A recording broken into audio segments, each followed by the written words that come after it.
Hello everyone, bonjour à tous. Thank you for being here. It's already 6 o'clock. We're gonna give it a couple of minutes more to get more audience on the call. Thank you for being on time and excited to share with you this amazing panel. See you in a bit.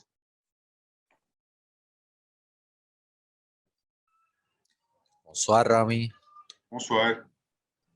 Hagop معك. Hi Hagop. كيفك? Good? Yeah, thank you for being on the call. Thank you.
Okay.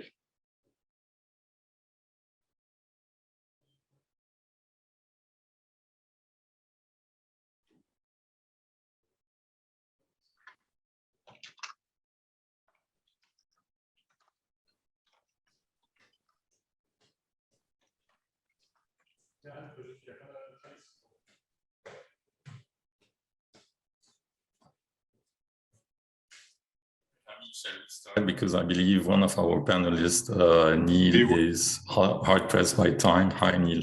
Let's do that. Okay. Okay, so hello everyone. And Hi, Naram.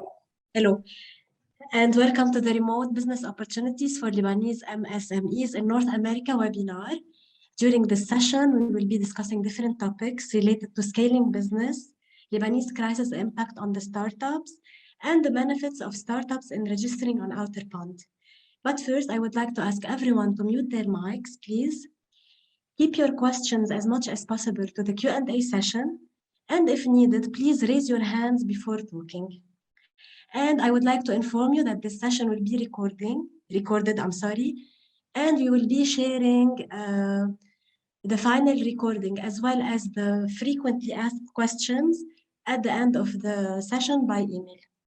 Join me now in welcoming Mr. Rami Abu Jawde, the Deputy General Manager of Berytech. Please, Rami.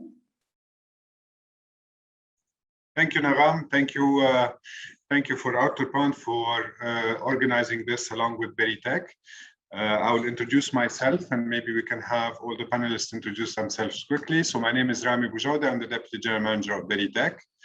And I'm excited to be on this call moderating the panels that we have and sharing together the benefits of having outsourcing of services from Lebanon to the rest of the world. Nagham, back to you.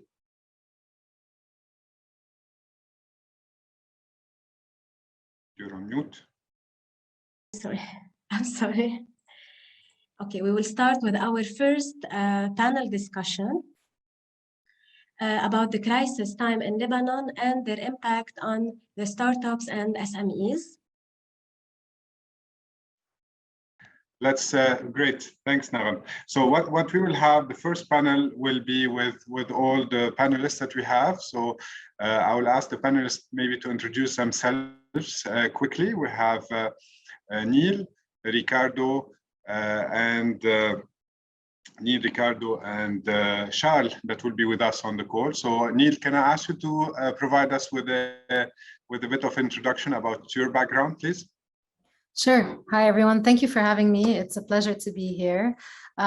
So I am one of the co-founders and the executive director of Jobs for Lebanon, a nonprofit, US-based nonprofit that we launched back in March 2020 with the purpose of basically becoming the go-to platform to provide economic opportunities for every Lebanese talent out there. And the way we do it is that we started by calling onto the diaspora to offer these job opportunities to Lebanese talents.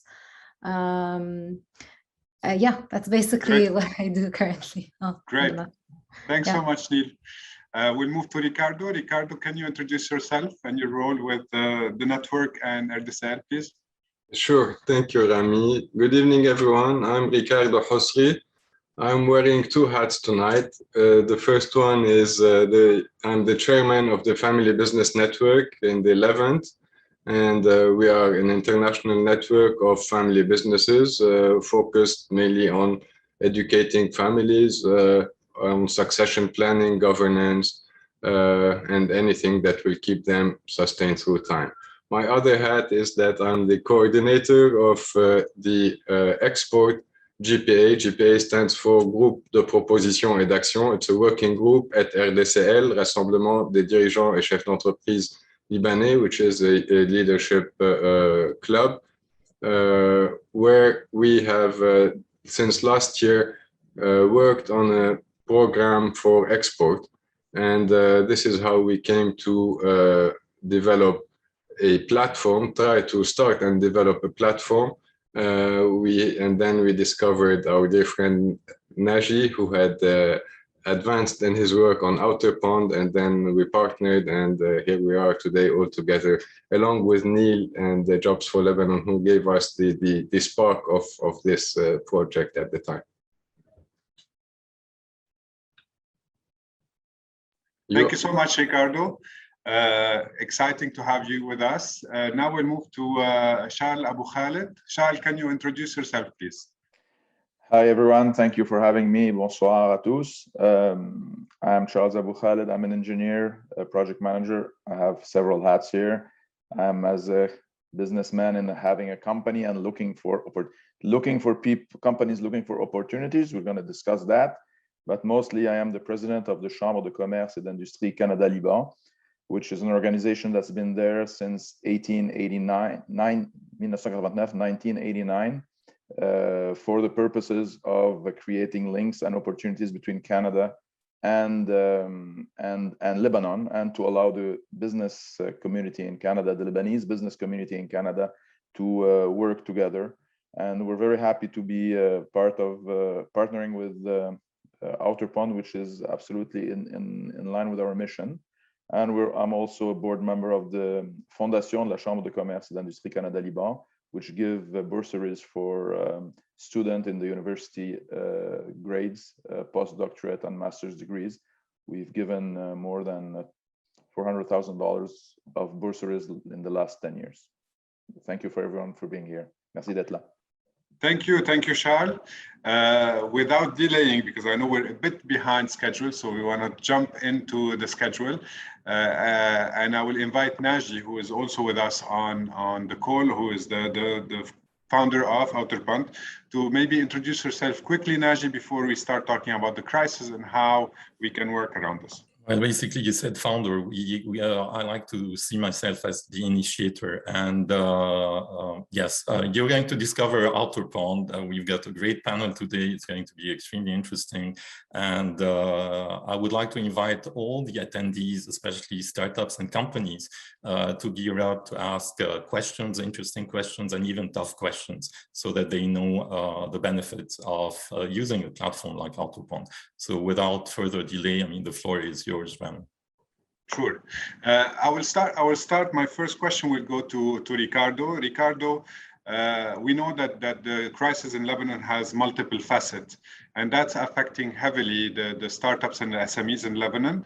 Can you give us in 1 minute a brief about how the crisis, what are the components of this crisis, and how they are impacting, the SMEs and the startups in Lebanon? Of course, Rami. As you said, the crisis in Lebanon is multi-layered. The one we are most concerned with is the economical crisis. The others we are somehow used to in Lebanon, the political and what have you. But the economical and monetary has been sudden on us, and the impact is drastic on SMEs, but not only even on corporations. Today, according to a recent study from ESQA, we have 82% of the population below poverty line, and this is a multidimensional study which has been made. And this is crazy. We're in a country where you had most of the population in the middle class, and the poverty was really limited. And if we give a real example of the daily of the Lebanese today, being an employee, an employer, or a regular citizen, because I know we have attendants from the US, from Canada, and from all over. They might have an idea of the income of the Lebanese. In Lebanon, the minimum salary is 675,000 Lebanese pounds, which was equivalent to $450 US, when the dollar was at 1,500, and that's only a year and a half or 2 years ago. And now these $450 are worth $27. So can you? And some people still live on the minimum salary. So can you imagine a person, even less, with a family living with $27 per month? So this is crazy. From here came the idea that we have to think to maintain, of course, improve the standard of living of the people of Lebanon, mainly through the private sector where we are involved, and which we consider that it is the backbone of the Lebanese economy. It is the only productive sector in Lebanon. And by doing that, we can raise the standard of living and try to come out of the economical and monetary crisis together. Later on, we'll talk about the importance of this platform and our approach compared, let's say, to Jobs for Lebanon, where they target the individuals and we target the companies. And the balance is extremely important to explain. Great. I will jump to Neil. Neil, you're working with Jobs for Lebanon. It's an amazing platform, giving hope to people to stay in Lebanon and service the outside markets. I'm sure you faced, challenges along the way, understanding what works, what doesn't work. You've seen a lot of people unemployed, but I'm sure you also seen people who are in companies and were looking for other sources of income. Can you give us maybe an overview on how you see it from an outsider perspective, and maybe insights on what have you seen and what you're hoping that this crisis would help in terms of creating jobs? Yeah, sure. So there's definitely been a shift in what we've been seeing, specifically with candidates. And I can definitely say that with everything that happened in this past year, yes, we did start with the main idea to target Lebanese in Lebanon or to support Lebanese in Lebanon. But because one of the biggest challenges that we started seeing was that we didn't have enough candidates applying to jobs, even though we had an influx of jobs coming in on a regular basis. And just to say, the jobs coming in on our platform are a variety of jobs. There are remote jobs coming from abroad, there are local opportunities, and there are opportunities to for outplacement for Lebanese. And we definitely started seeing that candidates weren't interested in taking jobs, even though there were some that were fresh dollars, because no one wanted to stay in the country. And that is definitely a big challenge. It's a big challenge that we hope to kind of tackle with the outsourcing effort that's being done here. Great. Yeah. Thank you. Thank you, Neil. I think you've hit the nail on the head in terms of some of the challenges that we're facing with people wanting to move. But I'm hoping that things would stabilize at a certain point and people who cannot move out are able to find decent jobs and stay in and create more value to the economy.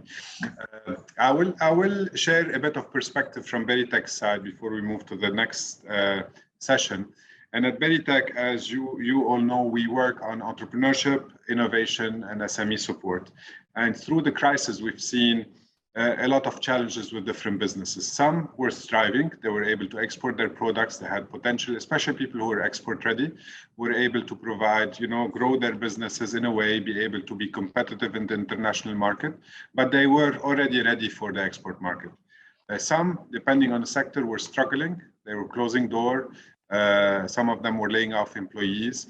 And at the same time, we've seen people who are in sectors where outsourcing is an option, seen a lot of growth there. We've also seen that there are some businesses, especially in the outsourcing potential, that were really going after revisiting their business model and identifying ways of, creating more opportunities. And I think this is where that partnership with Outerpond, that partnership with Jobs for Lebanon could create maybe more of a structured approach to creating more jobs for Lebanese in Lebanon serving the outside market. I think part of the problem as well is do the companies that are in North America or in Europe, are they willing to work with individuals, or they are looking to have organization that would provide outsourcing, that would manage the services, that would guarantee the services? And I think we have a lot of talent that could be, reskilled and trained to be able to meet these demands and also connect with this. So we are seeing changes happening at Berytech. We are seeing the potential of having this happening. And I think hopefully after this session and with more efforts from everybody on this call, we'll be able to create a new business model for Lebanon to be able to be part of that outsourcing services to the world, because talents are here, they have the potential. We just need to make sure the linkages are well done. With that, we'll move to the second session, and here I move back to you, Nagham, to take us there. Thank you, everyone, for the interesting discussion. This topic concerns all of us during this period of crisis. We will now give the floor back to Mr. Naji Mubarak, again, the initiator of the Outerpond platform, who will be telling us more about Outerpond with a quick demo and more about the impact and benefits of using Outerpond. Naji? I'm just going to share my screen with you guys. Just a sec. Just let me see whether, can you see things well? Not yet. No, not yet. No, not yet. Hold on. Let's see whether we can see the screen now. Try to do Alt+S. Yes, Okay, now it's working now. Is it fine? Yes, Naji, go ahead. Okay, fantastic. So Outerpond is a platform that would enable Lebanese SMEs and startups, because this is something that is close and dear to our hearts, to find business opportunities elsewhere. It's not rocket science. It's very easy to use. It's a free platform. We follow a freemium model. And we have, on the one hand, service providers. So these are the startups and SMEs and different various companies registered in Lebanon. And on the other hand, we try to attract as many service seekers. These are foreign-based companies that would feature their needs on the platform. So our aim is really to become a bridge between Lebanon and the world. This is the simplest way of putting it.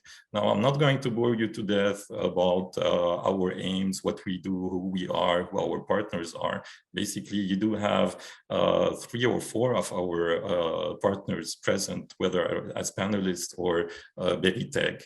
I'm just going to show you how a service seeker would see the database when they register. So basically, they do register, they create their own free account, and they have a multi-level search engine.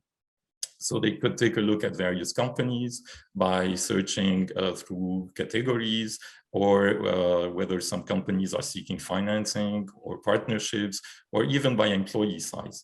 Whenever they feel that some of the companies that are listed might be of interest, for instance, if I take a look at Albert Masad, and I'm a manufacturer, and I see that it was founded in 1963, they scroll down, they have every single information that might be useful, including number of employees, the website, and most importantly, we are providing a space also on the servers to upload supporting documents. Supporting documents are key to prove the credibility of every single company that is featured on the platform. In the case of Albert Masad and Company, they selected to upload their ISO 9001 2015. And to a certain extent, Rami, it answers your question. Would North American companies be willing to hire individuals or companies? Obviously, whenever you see that companies like this one exist, and they do have international certifications, the kind of fear or risk of dealing with Lebanese companies is going to be toned down. This is one thing that we are also providing. Now, I'm saying this, but this is not the only thing that we provide. We provide also for companies a way to tackle and to select and to bookmark companies of interest. It might be, for instance, startups, because we do have startups. We are ourselves a brand new startup. For instance, if I take HB Tech, it was founded in 2021. I click on their website, I see that effectively they build websites, apps, so on and so forth. So all the information is at the fingertip of any service provider.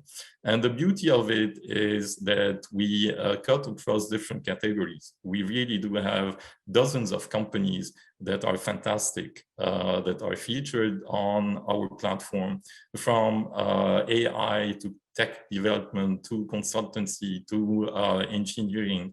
So many profiles that show the vibrancy of the business community in Lebanon. And this is something that is very important to highlight, because Outerpond is not a directory for company.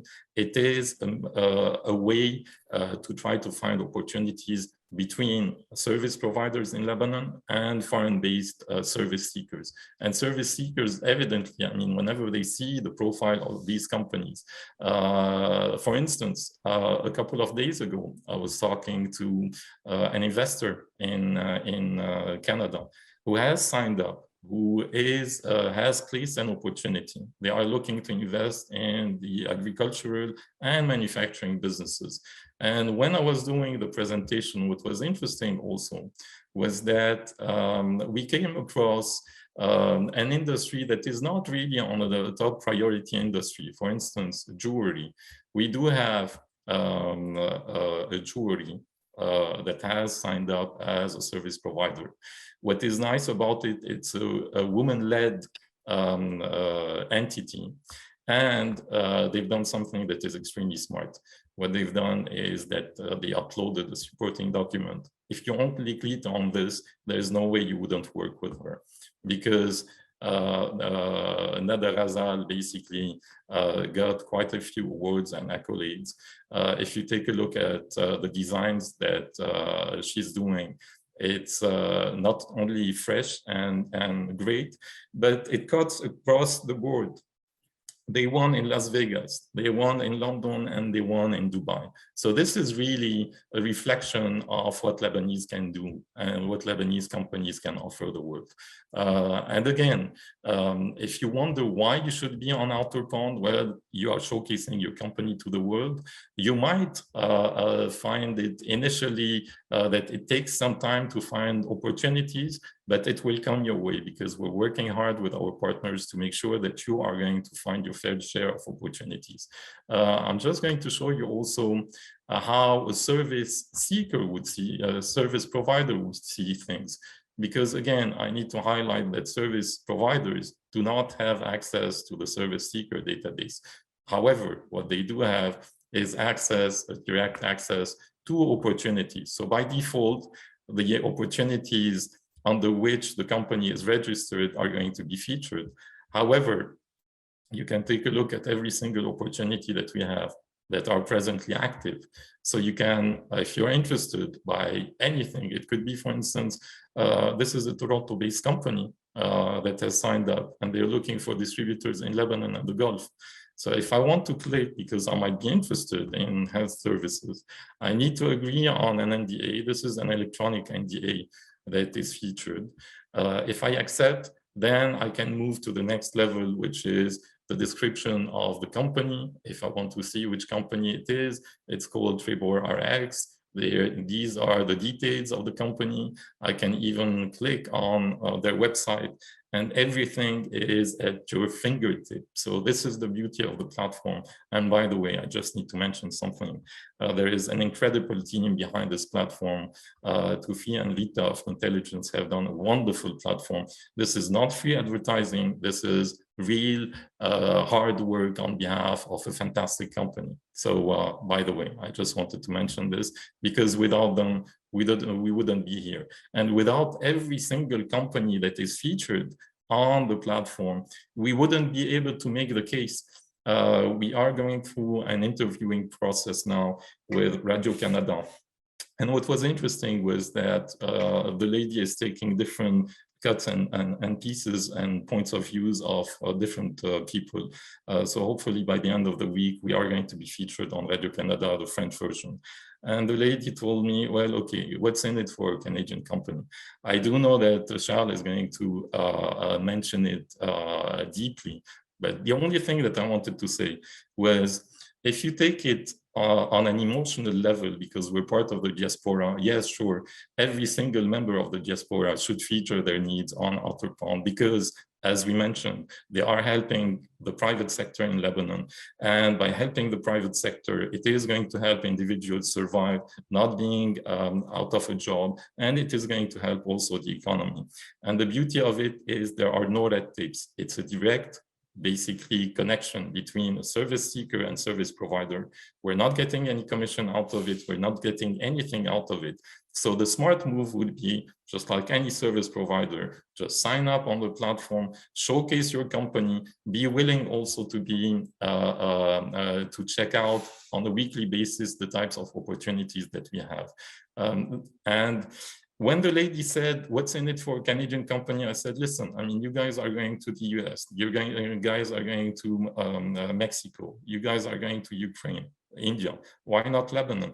I mean, we are mostly bilingual or trilingual, very well educated, and you have fantastic people in Lebanon that are still in Lebanon and that are willing to provide you with a fantastic service. So, and even if you take it on a cost-benefit basis, it does make sense because, as Ricardo mentioned, now that the salaries are going down, unfortunately, it is also a selling point because a Canadian company or US company or French company that doesn't know anything about Lebanon might give it a try. And if they find the right type of suppliers, well, so be it. That's fantastic.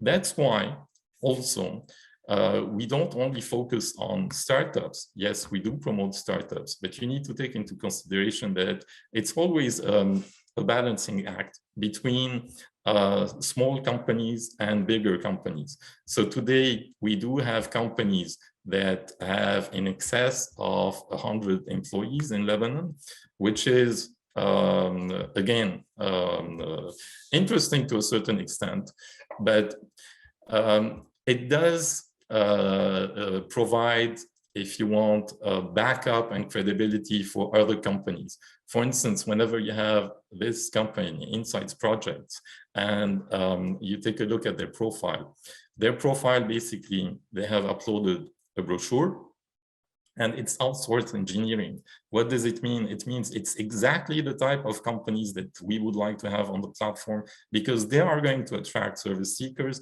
and they are going to attract a bigger number of service seekers, and ultimately even smaller companies are going to benefit from the fact that we do have big established companies on the platform.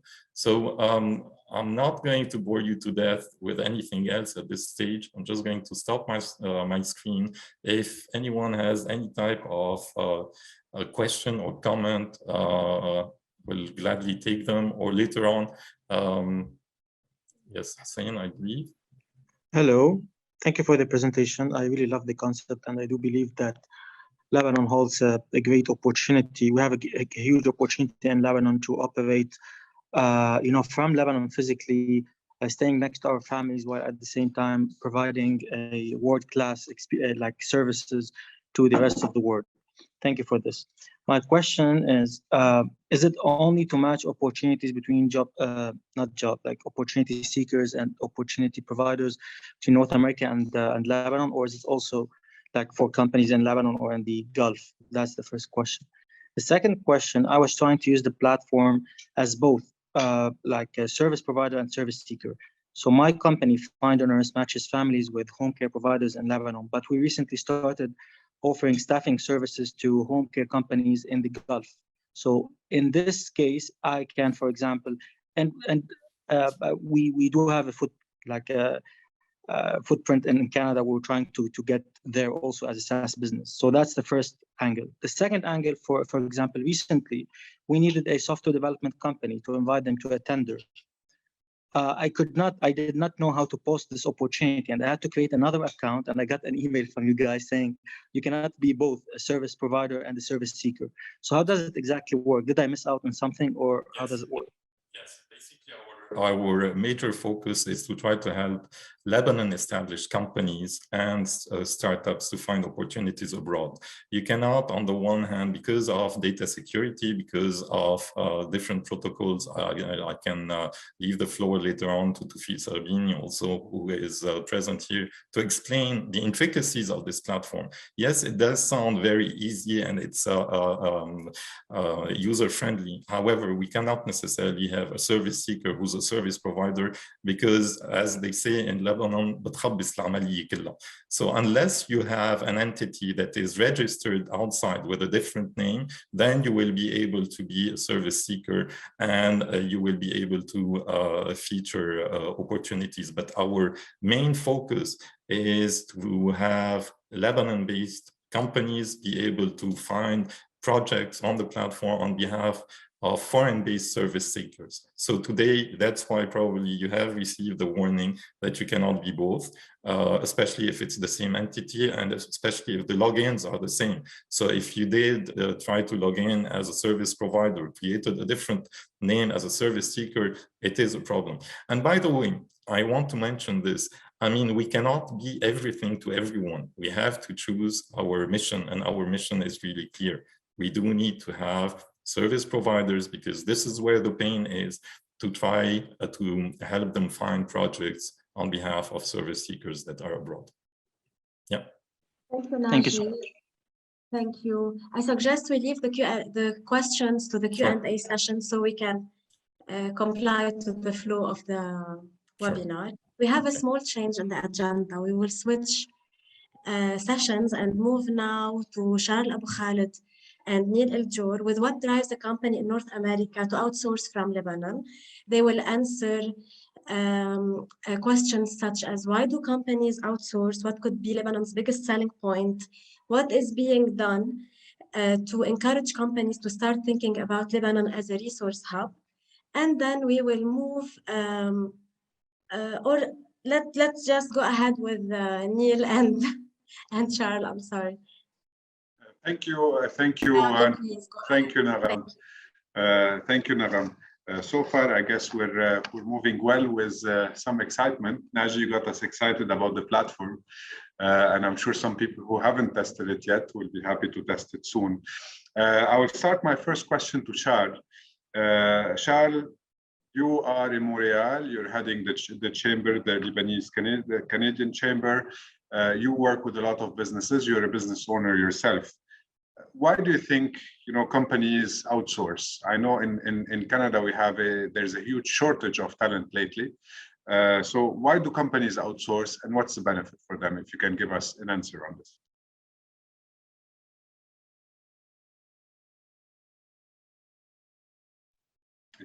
In general, you outsource basically for two main reasons. The first reason is the costs. So we have to be very realistic on that. It's a matter of fact. This is why India is working. This is why China is working.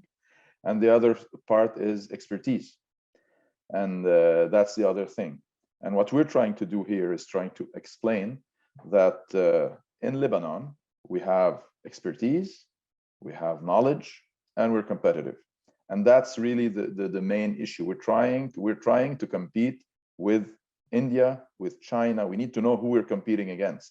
These are the guys we're competing against. We're not competing against France. We're not competing against Dubai. We're competing against these guys who have developed this services, you know. And what we're trying to say, and this has the ear of our businessmen, is, you know what? There is an advantage for you. Lots of people have university degrees from Canada, from the US, and from Europe. So they know how to do the stuff. So they know about the rules, the regulation, the specificities. They speak 3 languages: English, French, and Arabic. They have degrees. So this is what we're trying to sell. And furthermore, before the crisis and after the crisis, we always were competitive on the price. We would be competitive in Lebanon at the price even before, and now even more. But I'm hoping not now, because we want to try to maintain the same level of inflow of cash, not reduce the inflow of cash to Lebanon. This is what we're trying to sell them. It has been always, this is the message as we're going there. So this is what they're looking for. But what they're looking for is previsibility, being able to know that if I need something, I'm gonna get it. It's not, there is kahraba, there is no kahraba, there is this and there is that. So this is why when the idea of Outerpond was proposed to us by Naji and Naji's team, maybe like 9 months ago, we were very happy about it, because at some point we said, this is a message to the Canadian companies, because yes, we want to help the Lebanese go out, but my aim is to bring the Canadian company out, the big Canadian companies, the medium Canadian companies.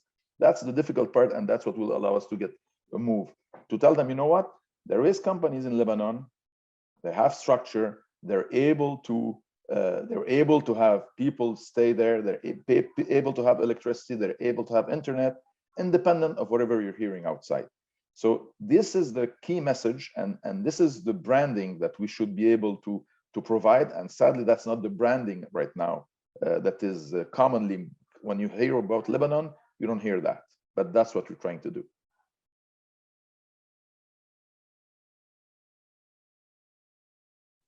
Thank you, Charles. This is great to hear. This is great to know that there is a big demand for it. I'll move to Neil.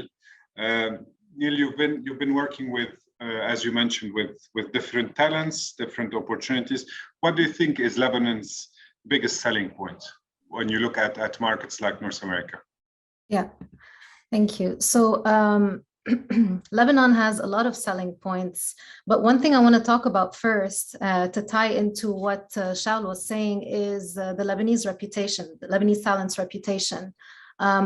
It's very known that Lebanese have an array of soft skills. So that's something that's very important that you don't necessarily find elsewhere, or at least that Lebanese excel at.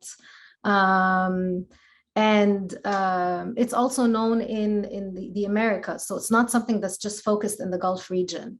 I actually was watching an interview between Hadley Gamble and Kevin O'Leary otherwise known as Mr. Wonderful from Shark Tank. And so he obviously is Lebanese as well, in case you didn't know. But he was also talking about how Lebanese are very talented and how they excel really given the right circumstances and the right, basically opportunities. So other types of reasons or other reasons why Lebanese are, I guess, attractive to service seekers is, it was mentioned here and there on this call today, but one is the fact that we're in a very strategic location. So in terms of being able to work with different time zones, we are really in a time zone that works for both East and West, I would say. Again, the talented workforce, it keeps coming up. We are, we kind of rank really highly in terms of the quality of our higher education. We're also ranked really highly in terms of skill sets, specifically when it comes to STEM knowledge. And then, yes, the cost competitive workforce now is more relevant than it was before due to the currency issue. And we do have, as I said, an established track record, what I was talking about, the reputation. So those are really some very high level reasons why companies would want to work with Lebanon. And fortunately for us, I would want to say that the infrastructure plays to our disadvantage, but fortunately for us, there are companies and service providers who have had and continue to have success with working with taking outsourcing projects.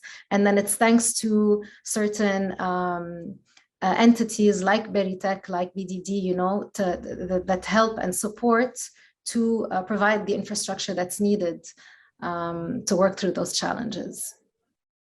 Thank you, Neil. I would second you on this. I think the infrastructure concern, especially when it comes to electricity, could be solved if the right infrastructure is set. It costs a bit more, but if the services are sold to the outside market, then this would be the cost that the employer would bear and would ensure that the service is provided. So I think this could be definitely something that, especially for outsourcing services, could be taken into consideration and should not be a worry for employers or companies that are contracting services from Lebanon.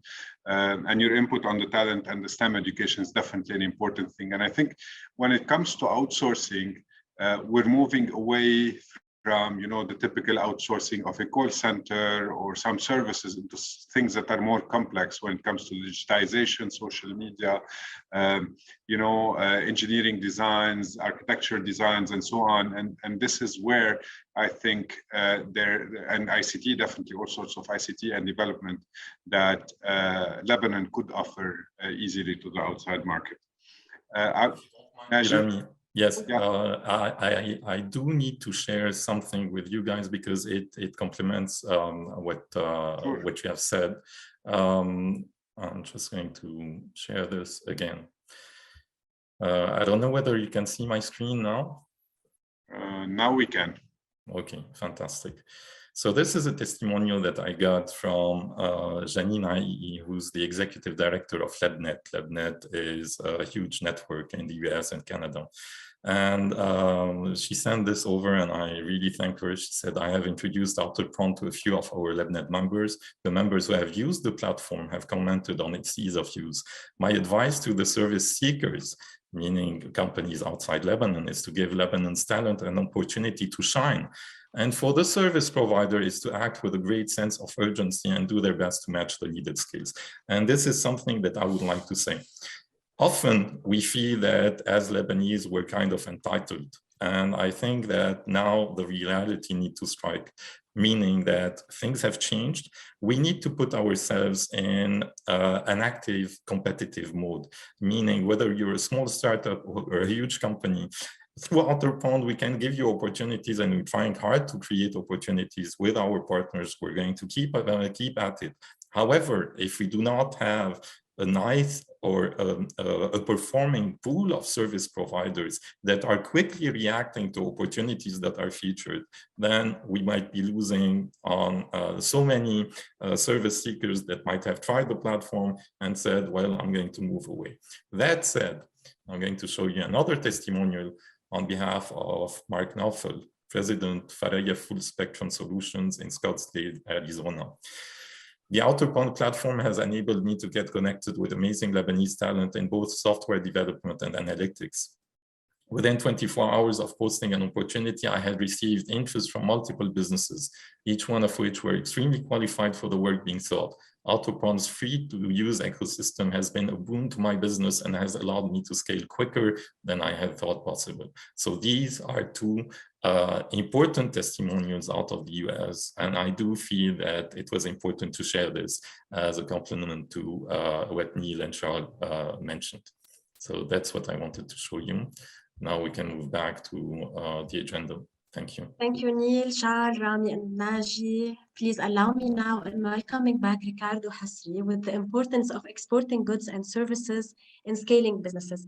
Ricardo will take us through the biggest challenges faced by MSMEs in exporting goods and services and how to adapt in such difficult environment, and how do the Family Business Network Levant and the RDCL approach the issue and propose solutions to their members. Ricardo? All right. Yes. Before answering these questions, I would like to add to what has been said by the panelists before. Why outsource to Lebanon? Because it's a win-win-win situation. With all that has been said, it's a win situation for the service seeker or product seeker, for the Lebanese company, because it is earning hard currency, which is very difficult to get now. And it's a win situation for our total Lebanese economy. And in Lebanon, we have something that is very special, which is the love for Lebanon from the Lebanese diaspora, but also from many friends of Lebanon. I bet all of you, that if ever you have received anyone in Lebanon and did not fall in love with it. So there is a real love and a reaction that came very, very fast to help the Lebanese in all situations.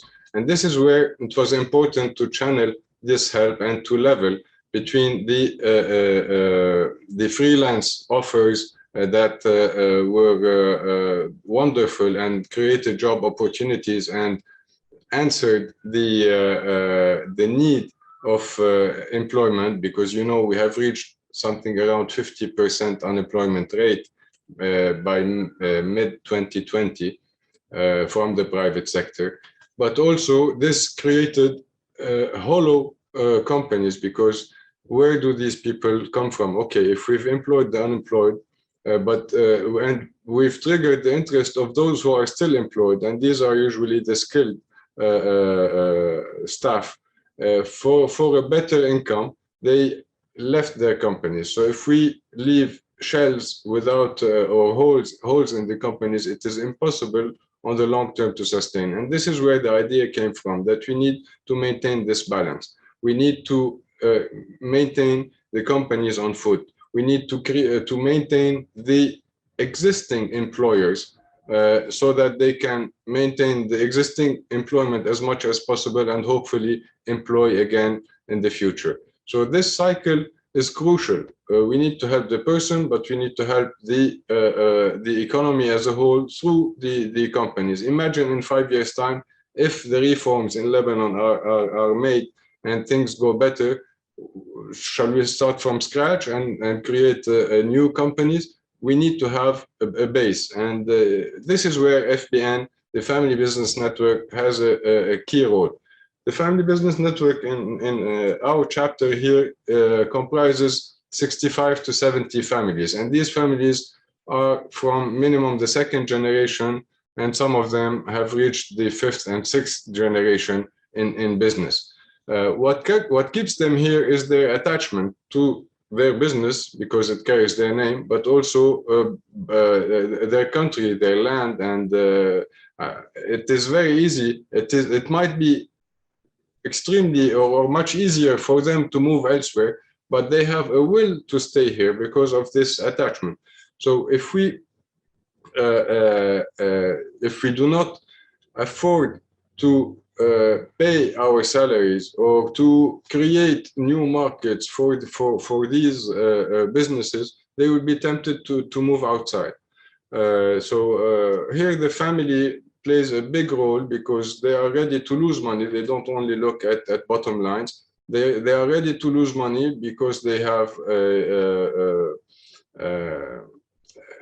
legacies that they want to maintain, and they fight through the crisis. And through Lebanon's recent history, we have experienced this during the war, after the war, and the many other crises that we have faced. The corporates have left and the family businesses remain. From RDCL's side, it is also very important because RDCL looks at the private sector as one package, and the private sector is composed of all the sectors. We are we comprise all the sectors in Lebanon, and we consider that they are all interconnected. The industrialists, the traders, the agriculturers, the academia, we are all, even the bankers, they are all interconnected, and we all together create this Lebanese economy. So if one of us is hurt, it will automatically impact the other. And the unfortunate reaction that came at the beginning of the crisis is that each one of these sectors, because each one have their own syndicates or professional associations, tried to protect themselves without considering the harm that they will have on the others, or the help that they will require from the others. And this created a multiplier negative effect, and unfortunately, we are what we are. So to come back to RDCL, FBN, and other networks and professional associations, the key word, in my opinion, is to get together. We cannot make it alone. It's impossible to make it alone. We have reached such a low level that we need to put our hands together and to make it all together. We know it's a long way, but we have to start somewhere. And we know in parallel that unfortunately our public sector is not doing any reforms. So we have no light at the end of the tunnel from there. So we have to collaborate, to cooperate, to make sure that we create synergy, we do not duplicate our work. And this is how in RDCL we decided to stop our project, which was the export platform, and to join hands with Naji and support him to go through Outerpond. And this is how we reached out to Jobs for Lebanon in the summer of 2020 to join hands together and see how we can complement each other, because at the end of the day, we all have the same objective, is to save as much jobs, to save as much companies, and to rebuild our economy. So the networking is extremely important. The working together, the togetherness is today crucial for us to make it out of the situation that we are in. And we are lucky to have a lot of friends in Lebanon. If we only consider the diaspora, we have a ratio of 3 to 1. We are 6 million Lebanese in Lebanon, and you are 18 million abroad. Only these, if we trigger their attention and show them that they have a win-win-win situation where they can help their mother country, they can help the local Lebanese corporates to sustain, but also they can help themselves by saving, because we became cheaper than others, and we have all the high skills that were mentioned by my colleagues earlier on. So if we only attract the attentions of these, I think we can pull ourselves out of this situation very quickly. But also, a question was raised earlier. It's not only the Americas, but also Europe, Africa, Australia. We are present everywhere, and the efforts are being done everywhere with the chambers, with professional associations, so that we can have service seekers from everywhere. And I would like to add one more dimension that wasn't said. When we talk about export, it's not limited to products. We can export services, we can export skills, we can export know-hows. And here is our role in FBN, in RDCL, And also your role as Berytech, and we have collaborated several times together, is to communicate to our local companies, whatever their size, to change their business models, to identify their exportable value proposition, and it could be anything. And every company has something that it could export. They only need to identify it. And how we are helping them through a series of educational sessions, webinars, or in-person sessions, where we teach them how to review their business model, how to rethink their business model, so that they can sustain until they can become maybe agriculturers or industrialists or whatever the traditional exporting market requires.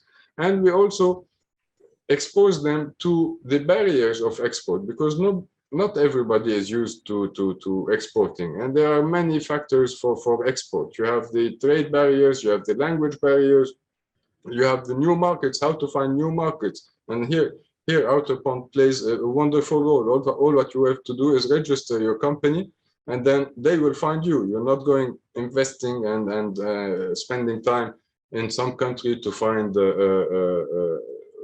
buyers. So we address all these challenges through webinars or in-person sessions. Try to put people together and associations together to create this synergy and make sure that we reach as much as possible Lebanese people through their companies. Of course, all these activities are not only limited to our members, but they are open to everyone. But you need to have some association backing it up, being it Berytech, the Family Business Network, RDCL, or any other professional association. So I think I covered the questions. If there is anything I haven't mentioned, please note it down, and I will be happy to answer it in the Q&A. Thank you, Ricardo. Thank you, Ricardo. Now, Rami, one more thing. I want to, sorry, I forgot that, but I just saw my note. I want to tell you a story. 10 days ago, there was the graduation party at ESA Business School. ESA Business School is one of the top business schools in the region. The BBA class, which is the first diploma that a student gets, a university diploma, there were 140 students, graduates. Out of the 140 graduates, there was 0 in Lebanon. 0. Not one person was there to receive his first diploma, which is usually, if you are on Mars, you would come to that party because you are so proud of your first degree. There was 0. So can you imagine the future of Lebanon with the brain drain that we have, the future of Lebanon without the youth, without the educated youth? Today, this morning, I got news from a friend who was at the Amna'am trying to do a passport. Apparently, there are more than 4,000 passports requests per day in Lebanon. We are all 6 million altogether. Can you imagine people making passports just to leave? So we have to address these issues, because if we solve the situation now for individuals through freelancing, outsourcing, or to companies through outsourcing, we need to stop that hemorrhage, this brain drain that you are having, because we cannot, it's impossible for a country to revive or to kick off again its economy without the youth and the motivation and the will of people being here. So this is something that is very worrying for me, and I wanted to share it with you because it is something that we have to address.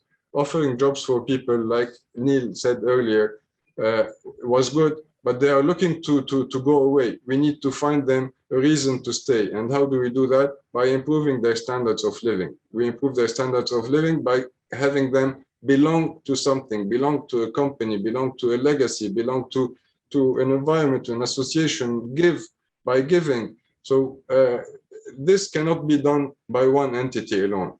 And here is the wonderful Lebanese genius, where we, as private,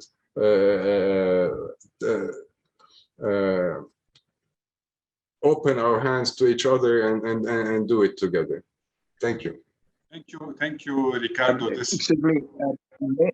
May I make a small comment because I have to leave now? Sure. If it's okay, I have a question Sure. for you. This is Tony Haddad. I'm showing on the screen Naji Mubarak, but I don't know why. But I'm Tony Haddad, Technica. Technica is in the business of making robotic solution and automation. Some of you know Technica. I want to share our experience going abroad and ask a question. Technica, a few years back, we felt the geopolitical situation in the area, and we said that if we want to survive and grow, we cannot keep in Lebanon. So we went to Poland. We had a factory in Poland, and now we went last year to Canada, and we have an operation in Canada in Montreal.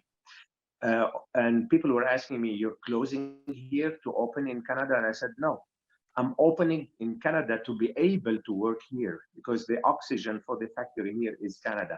Canada, USA is a big market. We're going to have the people in Lebanon work for Canadian entity, the R&D, the matières grises, va rester au Liban, mais on a un marché extérieur."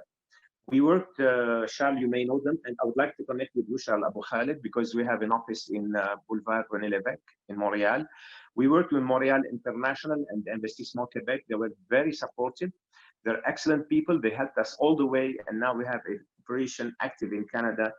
We're active with the Chamber of Commerce, and I would like to see what we can do together to grow this so that we can support Technica in Lebanon and keep the team of Technica in Lebanon here staying and working on the export market. I have also, please, Neil, if we can connect for jobs in Lebanon, because we're looking for talent, lot of talent. We lost many people, many good talent from Technica. They went to Dubai, they went to France, to Canada, to other places. And now we're looking to replace these talent with Lebanese talent in engineering, project management, in design, in all areas, customer service. So we're creating opportunities in Lebanon, and people need to think that going out of Lebanon is not fleeing Lebanon, is not we're fed up and we go and we leave the country. On the contrary, we're going outside to be able to support the country. Otherwise, here on Basifoke, بدنا نموت هون إذا ضلينا إذا ما طلعنا بالأكسجين من برا. This is my comment to you. You're doing a great job. I like what you're doing. We'd like to be part of your initiative. I think, Naji, we have a meeting tomorrow and next week with Cynthia to discuss more. But I wanted to share our experience of Technica within this setup, and we'll be glad to be part of your initiative. If we can do something to support, we'll gladly do so. So maybe later on, you can give me the contacts of Shari, Abu Khalid, Neil, yourself, and Naji. I already have your mail to be able to share experiences and see what we can do to grow within the network that you have created. Thank you very much. Thank you. Thank you for the intervention. And definitely Technica is one of the companies that we pride ourselves as Lebanese, and the fact that you're going internationally makes us all proud, and keeping the team here to support that expansion. And we understand the pain. And I think one of the points that has been raised earlier is how can we relook at reskilling the teams and the people that we have in Lebanon to get them to benefit and see those opportunities, because not everybody who is in Lebanon know how an organization like Technica is growing internationally. So those stories, maybe we need to spread them more through networks like the RDCL, Berytech, and others, to be able to say there are hope, there is potential, there are jobs that are there, and we need to speak about that. And the servicing is not only for Lebanon, but for the world. So retaining people who, maybe are not able to get a visa or get something, to stick around, re-believe in Lebanon, re-believe in the private sector, and be able to service the world from Lebanon. Yeah, well, we come to the point where we concluded that people are not leaving Technica because they love to work in Technica, they're leaving the country. So we said, since anyway you're leaving, let us give you an opportunity to leave the country and stay with Technica, because this way you have still a pied-à-terre and you may come back. So we created jobs in Poland. We have now we have opportunity to create work permits for people who want to work in Poland. Mobilité Internationale, Montreal, they offered us 20 residents for people who want to work from Lebanon, go to Montreal, to Quebec to work. So we're opening the market, the talent market is not limited to Lebanon anymore. It could be all over the world, with possibility to come back to Lebanon when the situation is go back to normal, inshallah, very soon. Thank you very much. Thank you very much for this intervention. I know that Neil, you wanted to leave earlier, so I don't know if you have time, maybe if there are questions from the audience to you, or you can stay with us for a bit more. I can do a couple more minutes. I can do 5. So if there's anybody who has question for Neil about Jobs for Lebanon or anything, we're going to take this as a short phase where we could answer questions. So if anybody has a question, please raise your hand or write your question in the chat. I know Liz has a question. Liz, would you like to ask your question live, or do you want me to answer to read your question? No, it's fine. I can ask it. Thank you, Rami. Maybe I can ask this question directly to Neil, actually, because Neil, you mentioned that you had problems in filling job posts in Lebanon, actually. The reason why I'm asking that is because on our side, we work with Lebanese creatives. So a lot of graphic designers, content producers, freelancers. And the problem is, one, for instance, their resumes are really bad, but they need to work on them. It's just that they don't know how to write them to be attractive. That's one thing. And two, they're not used to, one, answering tenders, not working on the business side. So basically, they don't know how to answer RFIs, RFPs, be sexy to jobs, job advertisers. They're not good in interviews. And so basically, on our side, what we've been trying to do for the past 3 months is actually working on crowdsourcing alternatives. So basically, let's say Berytech is looking for, I don't know, is doing a new initiative and needs to create the graphic design and identity for it. Well, basically, instead of looking for graphic designers, they would just say, we need to do this, and we have this budget, and it has to be done within this time frame. And we would post it for them free of charge the first time. That way, one, it's easy for creatives to answer, because the thing is, the type of answer they have is, one, a bio, not a resume, but a small bio of 4 or 5 sentences, and the actual answer to the crowdsourcing job. So they would answer in their own language, which is their services. And that's how they get hired. What I mean is, you all mentioned that a lot of Lebanese need training to be able to answer service requests, etc. And in that case, they actually need a lot of training, and they're not tech savvy. They're not used to filling forms or long application. They just stop.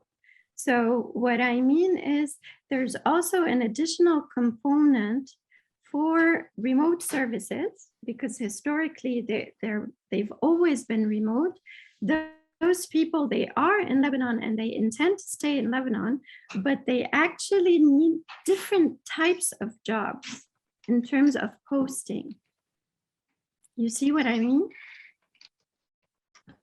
Yes, I see what you mean, and you reflected something that's very important, and we have been talking about it. Yes, several people mention the fact that there is a need for upskilling, which is the reason why this is a second focus of Jobs for Lebanon. We have an initiative called Campus for Lebanon, which intent, and we have actually a program that we developed called the Career Path Program, and the intent of it is to give the talent force or the workforce the tools that they need to become career ready, to learn how to job hunt and how to apply to a job. And we actually have a collaboration with UNICEF on this, working with graduating youth to give them those soft skills that they need, as well as the hard skills that very soon we're going to be also adding the element of giving them the hard skills needed. And then we're going to be scaling by industry. So it'll be for the creatives and for the tech industry and so on and so forth. But yes, we detected very early on, especially post-COVID, during COVID, actually, we're not post-COVID yet. We detected it during COVID, since we launched just a week before, that the Lebanese needed to compete on the global job market, not just in nationally. And so this is why we developed this, this program. So it's a different approach to what you're suggesting, which is the crowdsourcing approach.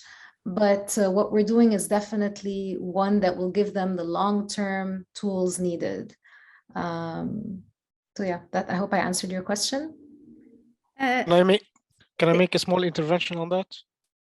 Mm-hmm. Sorry, Liz, you can continue. Sorry. No, I was just gonna say that in case you get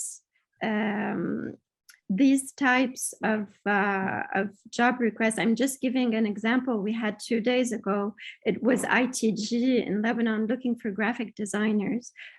Like we have a community of over, I don't know, 200 graphic designers. No one applied because they're not looking for full-time jobs. So we redirected it.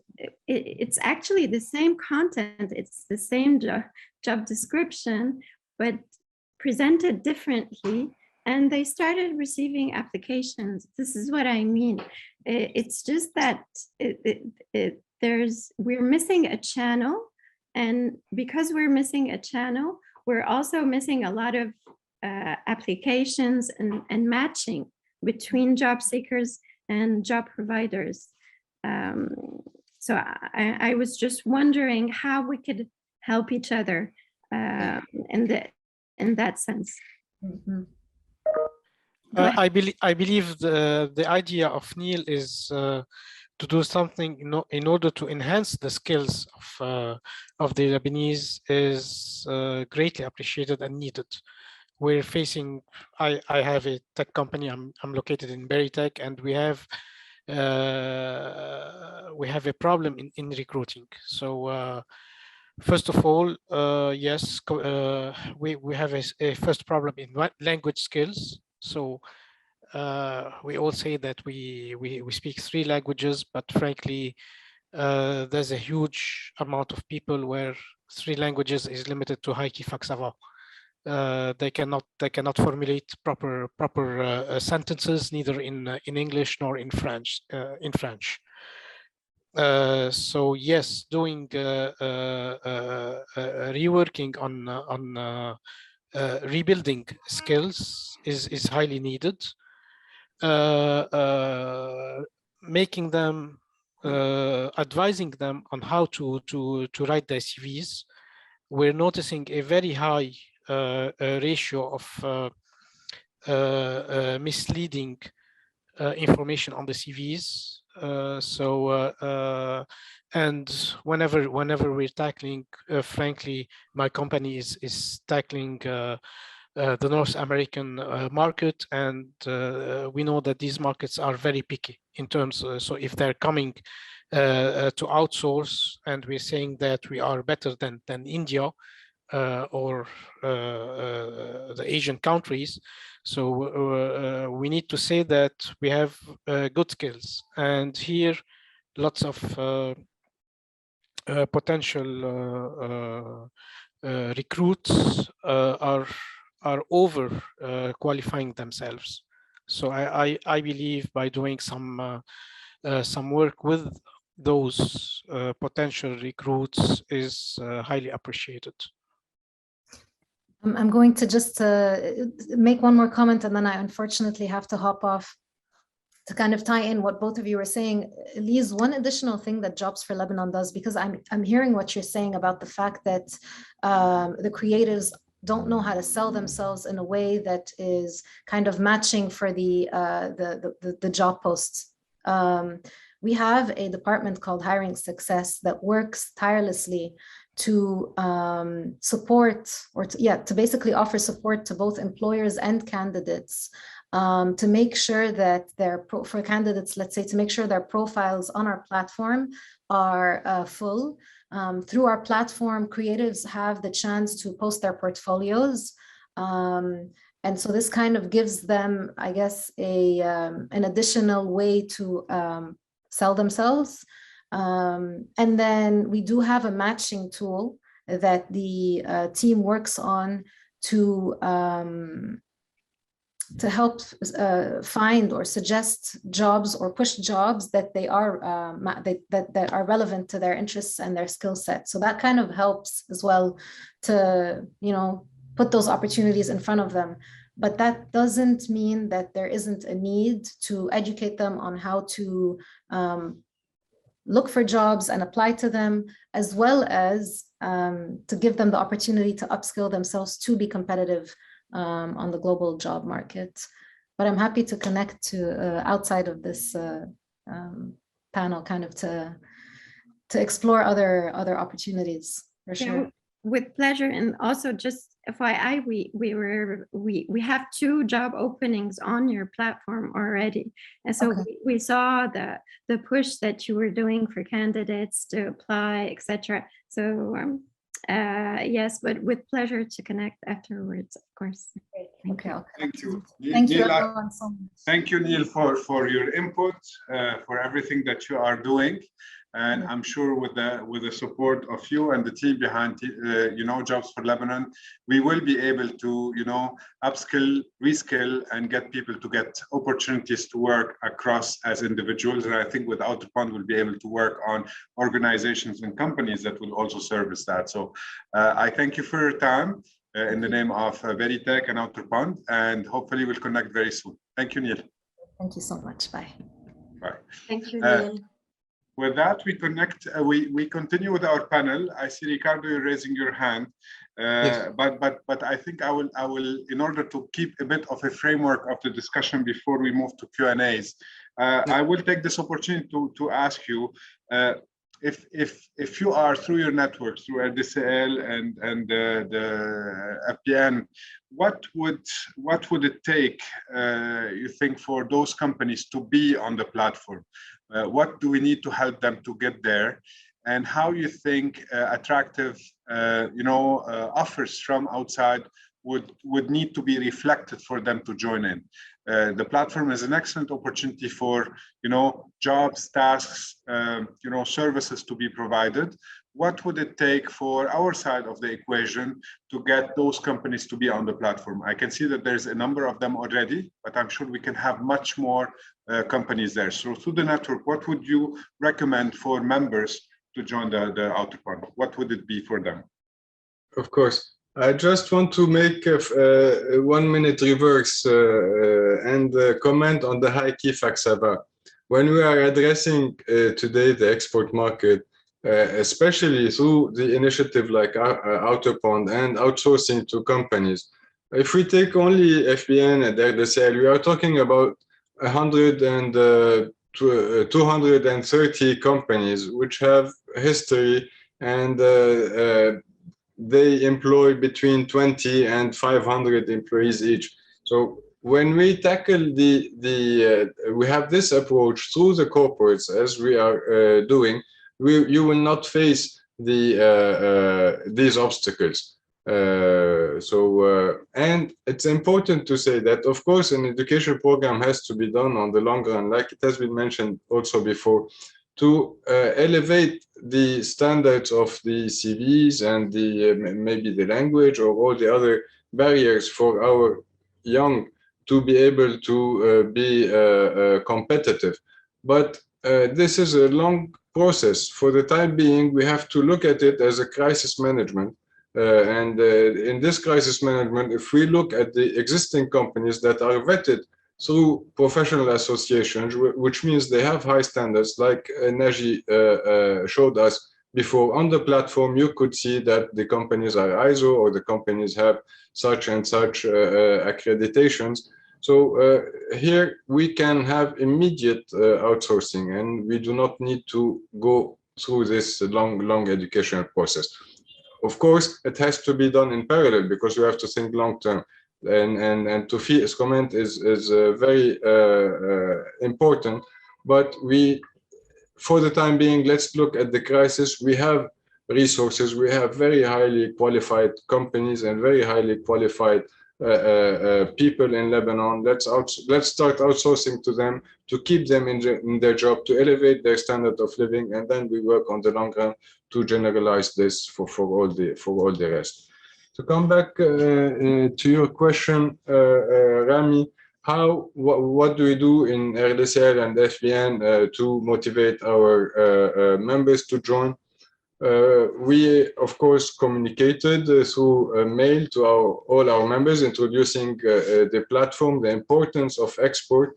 We had initiated already our program in RDCL.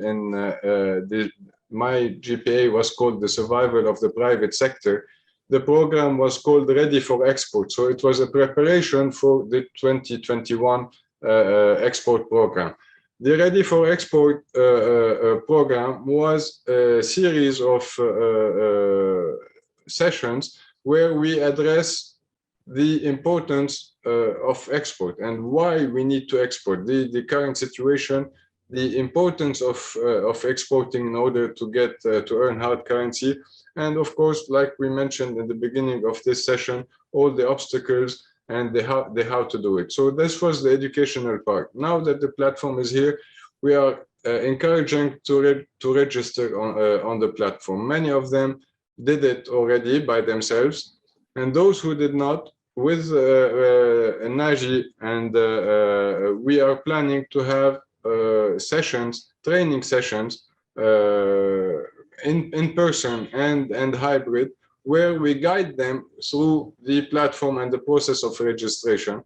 And eventually, hopefully, with you in Berytech and ESA and other educational partners, we can help them find this exportable skill that they have if they believe that they have nothing to export yet. And belonging to such networks or associations, professional associations, already gives you credibility. Because as Naji mentioned when he was explaining the platform only connects people. It gives exposure. It's like a shop display. But then it's the service seeker who has to do his due diligence. By recognizing that this company belongs to FBN or to RDCL or to similar professional associations, it is already vetted and it has some credibility. So we are trying to move as fast as possible, and hopefully we have discussed this with Naji, that in the future we will have some add-ons where it will be interactive and where the service seeker can grade the quality of the service that he received from this company, and then there will be a system that will level up. But this takes time. We need to start somewhere, and what is being done today and the ease of use of Outerpond is extremely important. What we are doing on our side is trying to find service providers, communicate to them, talking to chambers of commerce, local. Today I was in Saida at the Chamber of Commerce of Saida and the South. A few days ago we were in Zahle for the Chamber of Commerce of the Bekaa, and we already did Tripoli and Beirut, trying to connect and trying to spread this information for all the members to seek this opportunity and have this additional exposure. So this is our role locally. Naji and his team and whoever can help is connecting on the international level in order to find and enroll service seekers, and this is how we see it moving on. Great. Ricardo, thank you for this. I would like to intervene, and I will ask also Charles for his perspective about it. But there has been so many things and different perspectives given to FIA. I understand where you stand, and I understand the complexity of what Lise mentioned. However, you need to understand that Outerpond is a pure business-to-business platform, meaning that it's up to the businesses that are on our platform to make sure that their employees are up to the level. Otherwise, this shouldn't even be on our platform, because we are trying hard to bring international opportunities. If they're not fit, they shouldn't be honestly on our platform. And that's why we're not focusing on individuals. We're not focusing on freelancers. There are many platforms internationally and locally which can do a much better job than we do. And Charles, if you can just intervene, please, on your personal level, because as a key person in your own company, I mean, with your other hat, not CCICL, you have experienced also placing an opportunity. I would like you to just give your testimonial, your feedback so far, so that people can understand that Outerpond can work and will work on a B2B level. We're not here to solve every single problem Lebanon has. We're very focused, and this is what our mission is all about. Please, Charles. Thank you, Naji. Actually, it's very important for me as a partner in my COGEP and as a president of the chamber, what we're talking about. It's really business to business. This is where I'm really with Ricardo on that regard. We believe business to business brings credibility and brings sustainability and allows everyone to do due diligence. Outerpond is not there to do our due diligence. We do our due diligence, but everyone needs to put the information. In our perspective, we did put a service for an opportunity on Outerpond, and in I would say 72 hours, we have 3 proposals. We're in discussion with the three very interesting companies that have credibility that we discussed with, and we'll be able to fulfill a technical role. We're in construction and engineering, so it's a technical role. So it works. But the very important, I don't remember who said it, the credibility. We have an issue, and I heard it, and it's very important. We have to be able to deliver. And even me, I am a key person in my company. I'm starting slow because I want to show and showcase that it works.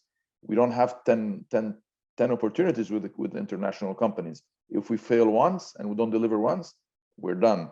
So it's very important to make sure that if we're answering an opportunity, we're able to answer this opportunity, and we are very realistic of what we can do and what we can do. This is key. Thank you. Thank you. Before moving to the main Q&A session, I'll give the floor again to Naji Mbarak with what's in for a startup or SME in registering to Outerpond. But for the sake of time, please, if anyone has a question, please write it in the chat and mention who you wish to address it to. Naji?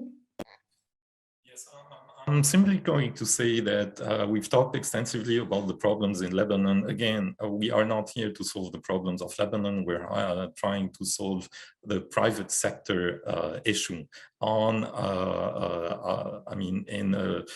initially in a limited way, but on a global scale. And I honestly believe with all our partners that are on board, we can make marvels, whether it be the Chambre de Commerce et d'Industrie Canada-Liban, whether it be Berytech, whether it be FBN Levant, whether it be the RDCL, and other partners, including JFL also. However, what you need to think as a service provider in Lebanon today is, what are your options? Yes, every single businessman used to fly to Dubai and to the Gulf and make presentations and do things like this. It literally takes you now less than 5 minutes to create your profile, a credible profile. If you feel that you can compete on the international scene, if you feel that your company has got skills to land projects, please do so, because you don't have anything to lose. There are no payments, there are no commissions, nothing whatsoever. And service seekers are going to be able to connect with you, whether through opportunities or through direct messaging also, because some service providers have not yet placed opportunities. They are testing the platform. They're looking for service providers in Lebanon, and you might be surprised. You might receive a message in your inbox saying, this is XYZ company. We've seen you on Outerpond. We would like to discuss things with you. So the advantages are so numerous, especially now for companies in Lebanon. It doesn't take a genius to say, I'm going to hop in. However, we do have stringent policies in terms of doing a vetting process. Again, we cannot take freelancers. Why? Because we're trying to build credibility. And by building credibility, it means that we're trying to fight to a certain extent the, let's say, not so good perception that people might have about Lebanon. That's why, as a service provider, you need to help us prop up your profile, do what the other service providers did, place interesting supporting documents that would give your company credibility and that would help you land projects. Now, the other advantage of signing up on Outerpond is that we are trying extremely hard to bring opportunities on board. But these opportunities are tailor-made for the Lebanese market, meaning you won't find them anywhere else. You go on Google, there's nothing about it. Every single opportunity is focused on the Lebanese market. So you have such a huge chance of landing a project. Certainly you are going to go through a vetting process, as Shal mentioned it. You need to do your own homework. Janine, through her testimonial, also mentioned it, that you need to be reactive. We are providing you with an enabling platform, but we're not here to do the job, instead of you. You need to act decisively, and you need to act smartly, because if you create your account and you leave it just empty and you don't respond to opportunities, well, you're missing out. So you will have to visit the platform frequently. You have to be patient, because it is an uphill battle, but we took on the challenge head on with our partners, and I'm convinced we are going to succeed. Thank you, Navi. Thank you, Naji. We have already 2 questions in the chat. I will start with the first one from Muhammad Ali Kabbani. He's addressing the question to you, Naji, and he would like to know what are the requirements for a company to be included in the Outerpond platform. Basically, they just need to be either a startup in the making, meaning they need to have at least a website or a corporate email, or ideally they need to be a registered company, and that's it. So there's nothing to it. All they have to do is just click on register, and they go through very simple phases. No requirements, as long as they are a company in operation. That's it. Thank you, Naji. Another question from Muhammad Abu Dib. As industrialists, taking into account the cost of shipping and custom duties, do you think we can compete with foreign companies? I'm sorry, who is it addressed to? It depends who is it addressed to. Is it addressed to Ricardo? Is it addressed to whom? Actually, it's not addressed to. Okay, I can answer. Sure. I can answer, because Mohammed also sent me in private this question, and I answered absolutely yes. Of course, you can. If you are talking about the shipping costs, the shipping costs are international, and if they have increased on everybody, so anyone who's shipping from anywhere has increased costs. So this will impact you as much as them. Whereas all the other advantages that we have spoken about during this session, the others don't have them. For thanks God for them, they're not living our situation. But we have to turn a crisis into an opportunity. And this is where, yes, we have all these advantages, and shipping costs will be overcome, and you will remain competitive. However, we might face problems with our customs, with our port authorities. And these we are dealing and addressing them through our professional associations, the chambers of commerce, the economic institutions, and the lobbying and the pressuring that we are doing locally in order to ease the business, the doing business, make it easier for doing business, and of course exporting from Lebanon. But of course you can, don't be discouraged. You can export anything. Thank you, Ricardo. Does anyone has more questions? You can type them on the chat or just raise your hand.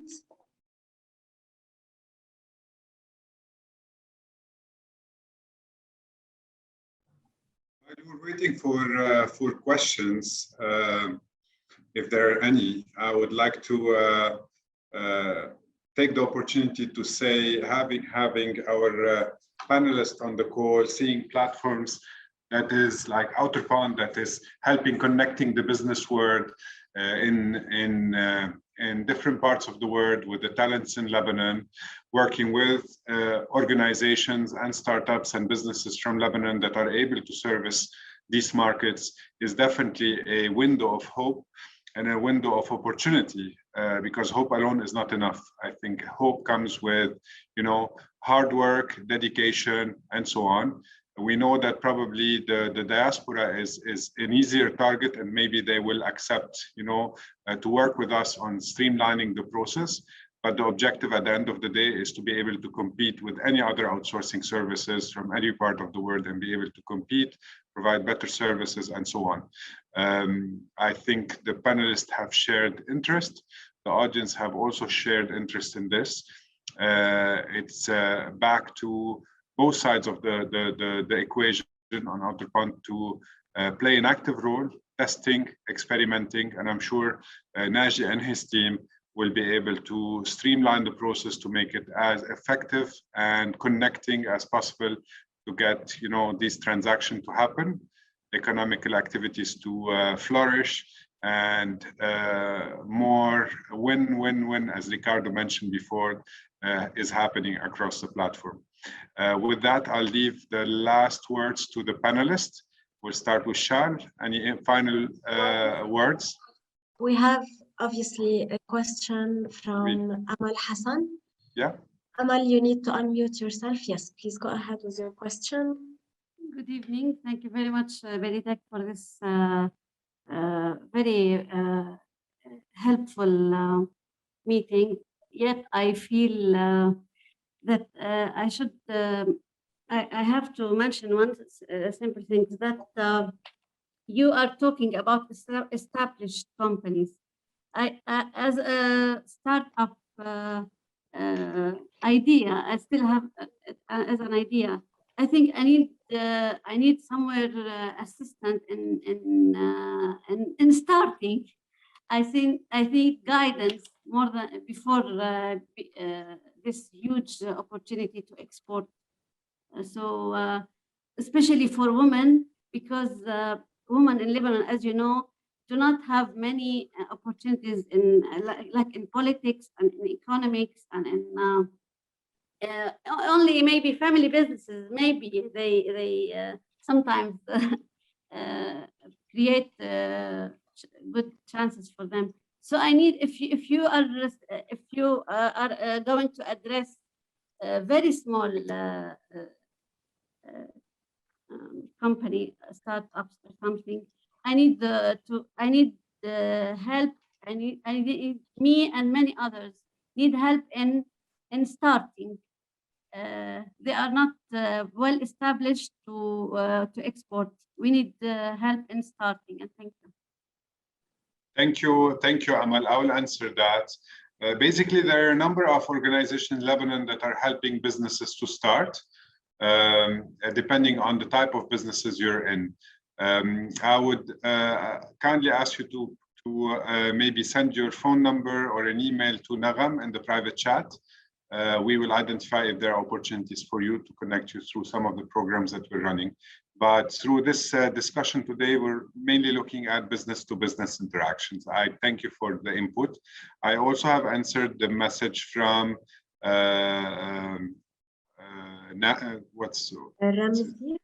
Ramzi, and replied back to him as well. So with that, I'll give the chance now, because we're out of time, Nagam.